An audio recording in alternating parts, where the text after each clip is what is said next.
छोट्या बालदोस्तांनो, आज आपण भक्त सुदामाची गोष्ट पुढे चालू ठेवणार आहोत. ओम नमो भगवते वासुदेवाय. भक्त सुदामा 2.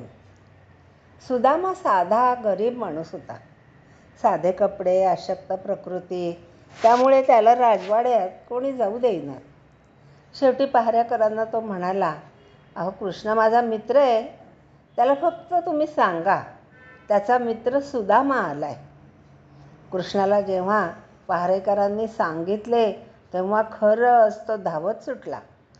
त्याने सुदामाला पाहिले. त्याच्या हाताला धरून तो आत घेऊन गेला. कृष्णाने सुदामाला आपल्या मंचकावर बसविले. तो रुक्मिणीला म्हणाला, हा माझा सुदाम दादा, तो खूप लांबून आलाय, त्याला पाय धुवायला गरम पाणी आणा. कृष्णाने स्वतः त्याचे पाय धुतले, पायाला तेल चोळले. नंतर कृष्णाने त्याला विचारले, माझ्यासाठी तू काय खाऊ आणला? सुदाम्याने पोह्याची पुरचुंडी कृष्णाजवळ दिली. कृष्ण, रुक्मिणी यांनी मोठ्या प्रेमानं ते पोहे खाल्ले.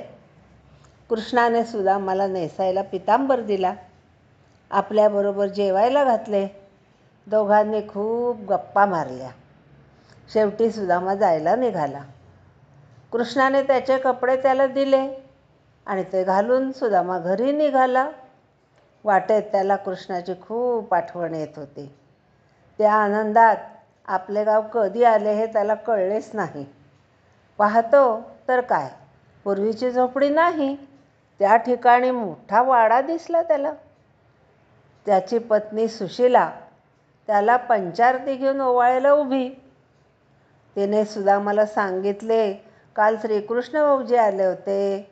त्यांनी आपली झोपडी पाहून ते म्हणाले, सुदामाने काहीसुद्धा मागितले नाही, पण आता तुमचे सगळ्यांचे वाईट दिवस संपले आणि त्यांनी हा छान वाडा दिला.